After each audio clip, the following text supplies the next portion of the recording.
Thank you very much. I just want to check my screen, and Oh, when I share that, can you see the full screen or do you see the speaker notes right now? I see the full screen.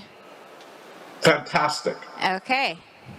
Well, listen, greetings, greetings to everyone there in Busan, and that was a very inspiring presentation by President Ko, and I applaud him as well for his um, call for Busan to be bold, to pursue the future. And what I want to do is what I learned in talking, going to school with Koreans at MIT was Koreans look at the long game. And here what I want to do is look at the history of entrepreneurship, what it has been in the past, what it is today, and what it will look like in the future. And to do that, I think it's important you just understand my personal background as well. Um, I started out going to college at a place called Harvard University in Cambridge, Massachusetts. And after I graduated from there, I played basketball for a year in Europe. And then I joined a company called IBM in the 1980s. And I'll talk a bit about that, but in the 1980s, IBM was the dominant technology company, not just the dominant computer company, the dominant technology company. And we had very little competition. And they sent me in part of my development program to go to MIT, the Massachusetts Institute of Technology. And after that, when I left there, I decided that I did not want to go back to IBM, that it was the 1990s, and I had seen what Steve Jobs and Bill Gates and a guy named Mitch Kapor, who I was closer to, and a number of other people become entrepreneurs. So I decided that I wanted to do that as well. And I started my first company in 1994 called Cambridge Decision Dynamics. Now, Cambridge Decision Dynamics did not do particularly well. In fact, if you look it up, it no longer exists. But what it did is it taught me some very valuable lessons that I'd never learned working at IBM, specifically how to be a startup entrepreneur. And after that, I was so hooked, even though Cambridge Decision Dynamics wasn't successful, that I spent the next 6+ years of my life creating a company and making it a global entity called Sensible Technologies. And we sold throughout the world, including Korea, from Cambridge, Massachusetts. But when I left that after 6 years, I joined another company and saw a bigger opportunity at Visage. And this was a company that took MIT technology in a different way. Cambridge Decision Dynamics, Sensible had done it, but Visage took biometric technology, facial recognition technology. And when I joined them, we were $50 million in market cap. When I left, we were $500 million. And this was back in the 2000s. So this is the equivalent of a unicorn today. And then after that, I helped start a company called XL Fleet with Todd Hines. And that went on, after I served on the board for 12 years, to become a unicorn as well. It went public. It was worth about $3 billion. And then I was also on the board of a company called MyTech, which became a unicorn while I was on the board.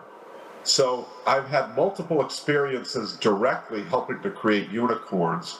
But what I'm probably best known for is the announcer said, is my books that I've written about how to be an entrepreneur. Disciplined Entrepreneurship and the Disciplined Entrepreneurship, which in Korea has won numerous awards as the MIT Startup Bible, but it's also been translated into over 20 additional languages and done very, very well. As you see here, these are just some of them, the Japanese and the Chinese version. I've also created online courses which have been viewed by hundreds of thousands of people for free online on the edX platform called Entrepreneurship 101, 102, and 103. So, but what I want to talk about is what I've seen in entrepreneurship over my career, going back to almost 50 years ago now. When I started in the 1980s, the dominant company, as I mentioned, was the one that I worked at called IBM. And entrepreneurship and basically technology was about hardware. Whoever owned the hardware, hardware was king. And that was the game. Who owned the hardware? And at that point, incremental improvement to the hardware was something that we strove to do at IBM, and we did every year. We always improved our computers by 20%, maybe a little more than that. But this was all driven by the fact of Moore's Law. Moore's Law said the power of the chip is going to double essentially every 18 months. And what we at IBM did is we built hardware and we built mainframes, and it was controlled and centralized. And it was something that entrepreneurship was not a popular term. Entrepreneurs like myself were considered eccentric. And this is the day when Silicon Valley was born, because silicon is hardware. You just heard President Koh talk about Silicon Valley. Silicon Valley was hardware.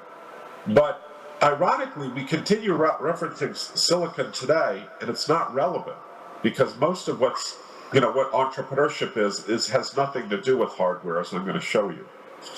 But this was it, and it was disrupted in the 1980s when a company called Compaq Computer, at the end of the century, basically displaced IBM, and they were no longer a monopoly. And the hardware business became tenuous because multiple people were building hardware. The game, as we turn to the 1990s, becomes software. And the dominant company in the 1990s is Microsoft. And software becomes king.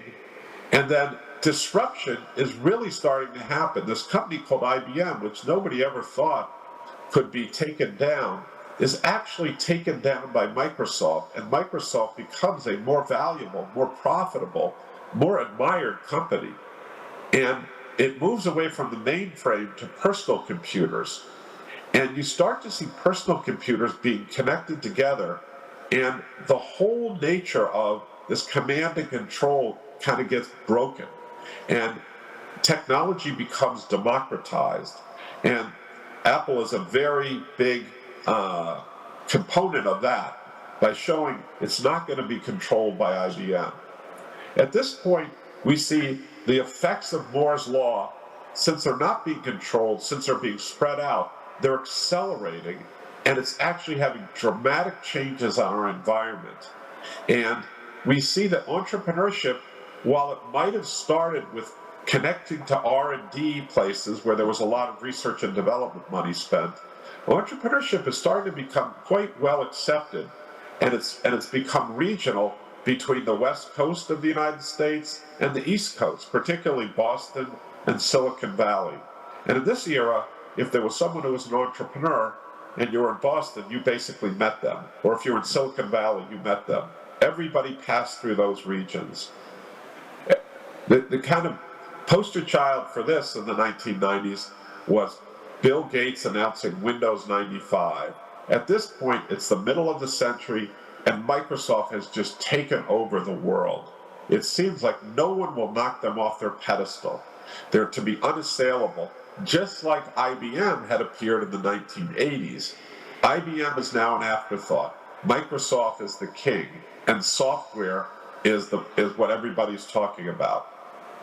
As we progress to the 2000s, the game changes yet again, and at a faster pace.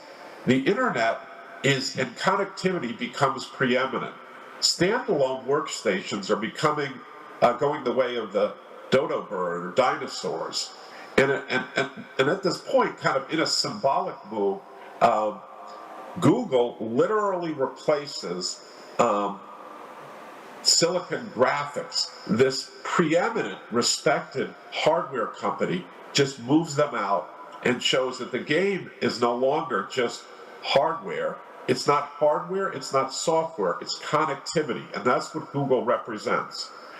And you notice in the 20s that disruption is happening faster and faster, and people are starting to accept it. What seemed a one-off with IBM getting knocked off by Microsoft in the 1990s now seems to be a pattern that Google is knocking off Microsoft now. And Microsoft seems extremely vulnerable. And you see, it's the start of distributed and connectivity is dominating, not the hardware, not the personal computer. And now you have this thing called Metcalfe's law, which says the power of the network, the value of the network, everyone is connected to that network. The value of that is exponentially related to the number of nodes that are on the network. And what that means is, the internet couldn't be developed just for Boston, just for Silicon Valley, just for New York, just for China. It's a connected world, and that's where the value comes out of it. So you start to see that the type of companies change from the Microsofts and the IBMs to the Googles, and even more so when you think of Netscape, Amazon. You start to see it's distributed, that entrepreneurship is no longer in one place. You see it in New York City, you see it in Austin, you see it in Boulder, Colorado, you see it in Berlin, Germany, and you see it for sure in China. And things really are starting to take off. But if we look back at the 2000s, really the dominant thing we're starting to see is Google has displaced Microsoft. And faster than it ever had happened that Microsoft displaced IBM, the pace of change is increasing dramatically. And as we're coming into 2010, entrepreneurship is no longer as centralized as it once was. It's now becoming multi-regional in the United States. As we go to 2010, the game changes again. And I would point to Alibaba as being a poster child for this time. You see in the United States, Amazon, Google, and Facebook all take off. But Alibaba, I make the poster child because they're not deploying new technology. They're really just deploying the same technology in new ways and doing it more ubiquitous. And so it's really the start of the digitization of everything. There's no brand new hardware. There's no brand new software that's really driving this. It's really just taking advantage of the distributed connectivity and digitizing things with what I'll call the Andreessen effect.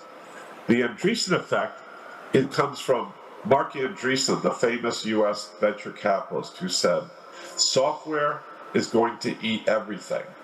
Here it is. Software is going to eat the world in all sectors. Everything will become software. And he was right. Today, software is everywhere. It's ubiquitous. And by the way, in this area of 2010, entrepreneurship is now global. You see it everywhere. Not just in the United States, but in China, it's really taking off. And we saw that starting in the last decade, but it's really taking off. As we move to 2020, we see the digitization essentially of everything. Software has now eaten the world. This is post-pandemic. If you depended on analog businesses, those businesses were very, very damaged by the pandemic. You really needed to be in the software business of digitizing. Disruptive innovation now has increased every decade, and now it's at a dizzying pace. We see companies like Zoom come out of nowhere, Peloton come out of nowhere, and companies like Clubhouse come up and go down. And it's just an amazing time because not only is it distributed connectivity that started before is dominating, but now you have Metcalfe's law and compounded with Moore's law and compounded with the Andreessen effect, all giving us this rate of change that's growing exponentially that people are having a very, very hard time keeping up with. And now we have a new fundamental technology layered on top of these three, and that is AI. Not just anything, but really we're talking about data and data analytics and machine learning. Yes, there's robotics and AI, but I'm talking specifically about data and data analytics, because data is if software was going to eat the world, ladies and gentlemen, that is over. It has. What's now going to eat the world is data. Interesting fact, the amount of data that is going to be produced this year in 2022, through our smartphones, through our computers, through our tablets, through our IoT devices, through our cars, through our shoes if we have chips in them, through all the cameras that are everywhere, all the data that will be collected and stored will exceed the entire history of mankind, going back to when it first started recording it. That's in 2022. And by the way, it'll be the same thing for 2023, which will include that 2022. So the rate at which we're collecting data, the rate at which we're collecting data is as unseen anywhere. And now the winners are going to be the ones who can take that data and analyze it and turn that data into information that is actionable. And that involves the use of machine learning, because those people will learn it faster. So as the CEO of NVIDIA said here, software is eating the world, or it has eaten the world, but AI is going to eat software. And it's not just any AI. It is machine learning and data analytics. And now as we enter the 2020s, entrepreneurship is global and it's ubiquitous. It happens everywhere. I remember coming to Seoul, South Korea, and running a workshop there. And in my class was Ryan Lee, and he was a very enthusiastic young entrepreneur. And he started Baby Shark Video. And this company has become an international sensation. And it was not a company that was based in the United States. It was not a company that was based in Boston or Silicon Valley. This is literally happening everywhere, including right in Korea. So what do we need to do if the world is going faster and faster and faster, as you've seen? Will it slow down? And the answer is no, it will never slow down. The history of mankind is it always goes faster and faster and faster. Today is as slow as the world will ever be. The rate of change will just get faster and faster. So if that's true, how do we deal with it? Well, to me, the answer is clear, and this is where the opportunity exists for Busan. We need to create a new type of leader. We need to create a new type of businessman. That person cannot be fragile. If you only understand management, management is what teaches you risk mitigation, efficiency, optimization. Those systems, as we saw during COVID, create fragile systems that when they're hit by an exogenous force, they break.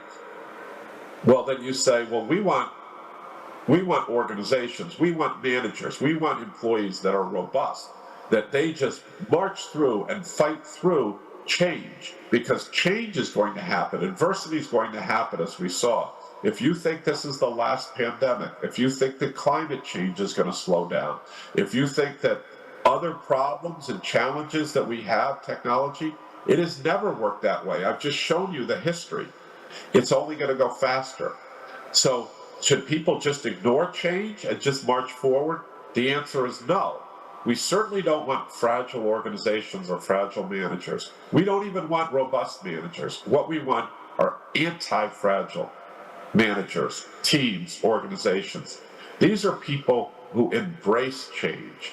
They embrace adversity as a chance to learn, because they know you cannot learn in an abstract way. You have to learn in the marketplace. You have to learn by testing your hypotheses.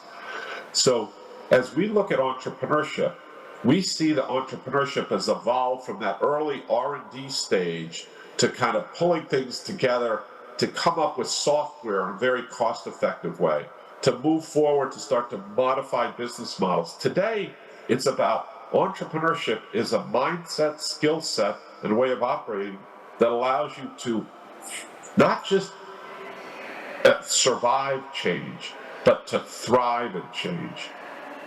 And those who don't, those who continue to just be managers, will not survive in a world that's going faster and faster.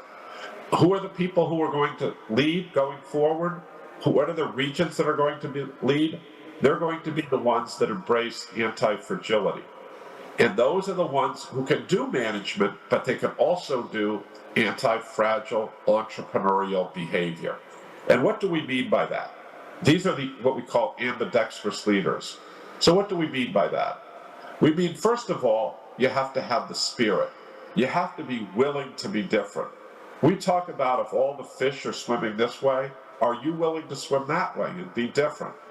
Are you willing to not accept the status quo, but to try to make it better in a creative way? We call this creative irreverence. An entrepreneur has a certain mindset, always trying to fix and make things better. But it's not just enough to have what we call the spirit of a pirate. You also simultaneously have to have the execution skills of a Navy SEAL. So when people say an entrepreneurial mindset, that is necessary but not sufficient. You also have to have the heart. The bird sings from within. That's where it starts. But then you also have to have the knowledge in your head. And this is what we pulled together when we created the MIT Startup Bible, Disciplined Entrepreneurship. We created a toolbox of first principles that come from many different places that will allow you to succeed to be an entrepreneur. In other words, this gives you the knowledge that you need. It's rigorous and it's relevant. It's been tested. And this is what academic institutions should do. So, you have the spirit, you have the knowledge. So I want to rush into battle. I know what to do in a battle, but that doesn't mean I can do it. I now have to teach people how to be an entrepreneur through an apprenticeship model. Entrepreneurship is not a science. It's not art. It's a craft. And to teach people how to do that, to give them the capability to be anti-fragile, we have to give them the hands, the ability to do it. And that's what we go through at academic institutions, and Busan should build this not just academic, but extracurricular and in the marketplace. How do you give people the opportunity to build their skill set? Because what will make Busan great is to have more entrepreneurs, better entrepreneurs, and more connected entrepreneurs. And how do you do that? You get that through embracing the mindset, willingness to be different. You get that through teaching them the right rigorous material, but the theory alone is not enough. You have to put that into practice. And then finally, you have to build a community of entrepreneurs, because entrepreneurs don't thrive by themselves. They need a home, they need a community. And this is what Busan seems to be committed to doing, and that will make a huge difference. And when you have the heart, and when you have the head, and when you have the hand and the home, you have the mindset, the skill set, and the way of operating that will make you as an individual anti-fragile. And if you have that as a team, your team will be anti-fragile. And if you have it as an organization, your organization will be anti-fragile. And if you have it as a society, your society will be anti-fragile. And that is what we need in this rapidly changing world.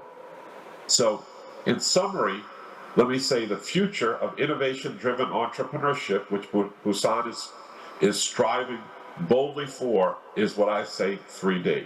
It's decentralized and distributed. It's more than technology. This gives Busan a terrific opportunity. The timing couldn't be better. It's spreading out throughout the whole world. You don't have to be in Silicon Valley. You don't have to be in China. You don't have to be in Boston.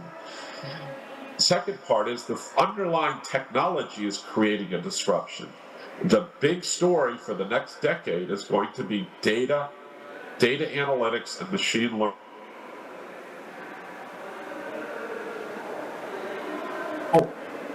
Entrepreneurs need to be disciplined. They need to be anti-fragile and ubiquitous throughout all organizations.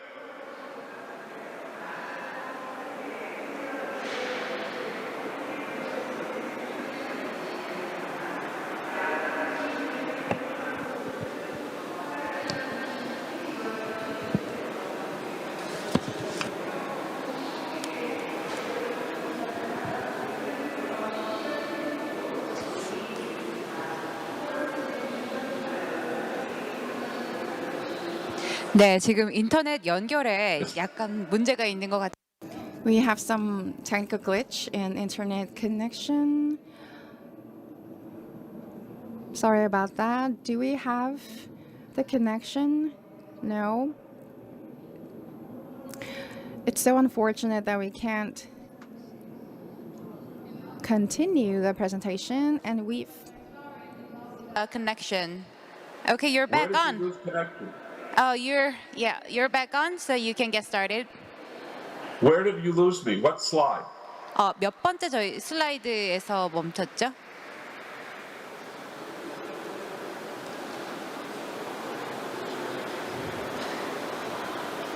Just one moment. 23, slide 23. Hello? 17이요? 23이요? 네, slide 23, page 23. Which one is that one? This one? Let me see. Page 23. Slide page 23. Okay. Oh, slide 23. Okay. Yes. So let me just say in summary, the future of innovation-driven entrepreneurship. Can you see my slides now? Your slide is not up. Oh, okay. Can you share Sorry. it? Yes.